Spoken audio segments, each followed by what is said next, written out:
पढ़ाई में मन न लगने की समस्या बहुत आम है, खासकर जब हम बार बार एक ही काम करते हैं या विषय कठिन हो जाता है। इस समस्या का समाधान खोजने के लिए एक कहानी के रूप में हम आपको समझाते हैं कि क्या कारण है और कैसे दूर किया जा सकता है। कहानी का नाम मन के तार। रवि एक छोटा सा बच्चा था जिसे पढ़ाई से बहुत लगाव था।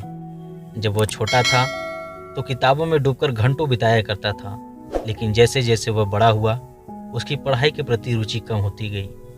जब भी वह किताब उठाता उसका मन कहीं और भटकने लगता। कभी मोबाइल में वीडियो देखने का मन करता, कभी दोस्तों के साथ खेलने का। उसका ध्यान एकाग्र नहीं हो पाता था। एक दिन उसकी माँ ने उसे कमरे में चुपचाप बैठे देखा। रवि के चेहरे पर चिंता की लकीरें थीं। माँ ने धीरे से पूछा, क्या बात है बेटे, तुम इतने उदास क्यों हो? रवि ने जवाब दिया, माँ मुझे पढ़ाई में मन नहीं लगता। मैं किताब खोलता हूँ पर कुछ समझ नहीं आता, मन बस इधर उधर भागता है।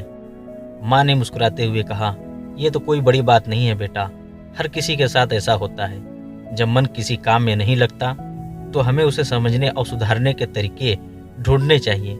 लेकिन मैं तुम्हें एक कहानी सुनाती हूँ। रवि ने एक्साइटेड होकर कहा, कौन सी कहानी माँ? माँ ने कहना शुरू किया, बहुत समय पहले की बात है। एक छोटा सा गांव था जहाँ सभी लोग अपने काम में पूरी लगन से जुटे रहते थे। उस गांव में एक किसान था जिसका नाम मोहन था। मोहन के पास एक बहुत सुंदर खेत था, परंतु उसकी फसल हमेशा कमज़ोर होती थी।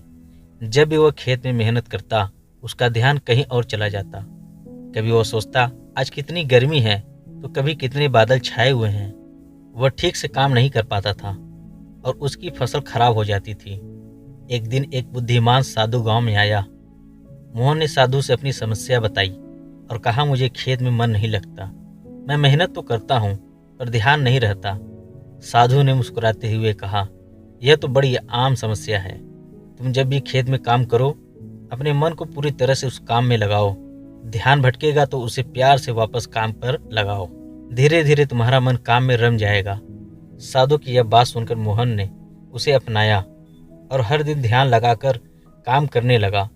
कुछ समय बाद उसकी फसल लहराने लगी। वह बहुत खुश था क्योंकि अब उसे अपने काम में आनंद आने लगा था।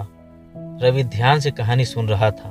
उसकी माँ ने उसे समझाया, रवि जिस तरह मोहन ने अपने काम में ध्यान केंद्रित किया उसी तरह तुम्हें भी अपनी पढ़ाई में मन लगाना होगा। जब भी तुम्हारा ध्यान भटके उसे वापस लाने की कोशिश करो और धीरे धीरे तुम्हारा मन भी पढ़ाई में लगने लगेगा। रवि ने अपनी माँ की बातों पर अमल करना शुरू किया। जब भी वह पढ़ाई करने बैठता उसका ध्यान भटकता। वह खुद को याद दिलाता कि उसे ध्यान केंद्रित करना है। शुरू में यह उसके लिए कठिन था, लेकिन धीरे धीरे उसने इसमें महारत हासिल कर ली। वह पढ़ाई के छोटे छोटे किस्सों में बांटकर करता, जिससे वह बोर नहीं होता था। बीच बीच में वह आराम भी करता था, जिससे उसका दिमाग ताजगी महसूस करता था। उसने अपने पसंदीदा विषयों को पहले पढ़ना शुरू किया, जिससे उसकी रुचि बनी रही। कुछ ही महीनों में रवि ने महसूस किया कि उसका मन अब पढ़ाई में ज़्यादा लगता है। जहाँ पहले वह हर वक्त ध्यान भटकने वाली चीज़ों पर उलझा रहता था, अब वह पढ़ाई में ध्यान देने लगा था। उसे समझ आ गया था कि कोई काम तब तक कठिन नहीं लगता जब तक हम उसे तरीके से नहीं करते। जैसे ही उसने ध्यान और अनुशासन को अपनाया, पढ़ाई उसके लिए आसान और मज़ेदार हो गई। इस कहानी से रवि ने सीखा कि ध्यान केंद्रित करना और खुद पर भरोसा करना बहुत ज़रूरी है। यदि हम सही तरीके से काम करते हैं और अपनी समस्याओं को समझकर उन्हें सुलझाने की कोशिश करते हैं तो हम सफलता जरूर हासिल कर लेते हैं। रवि की तरह हर किसी के जीवन में कभी न कभी ऐसा समय आता है जब पढ़ाई या किसी काम में मन नहीं लगता। उसका मतलब यह नहीं है कि हम कमज़ोर हैं या कुछ गलत कर रहे हैं।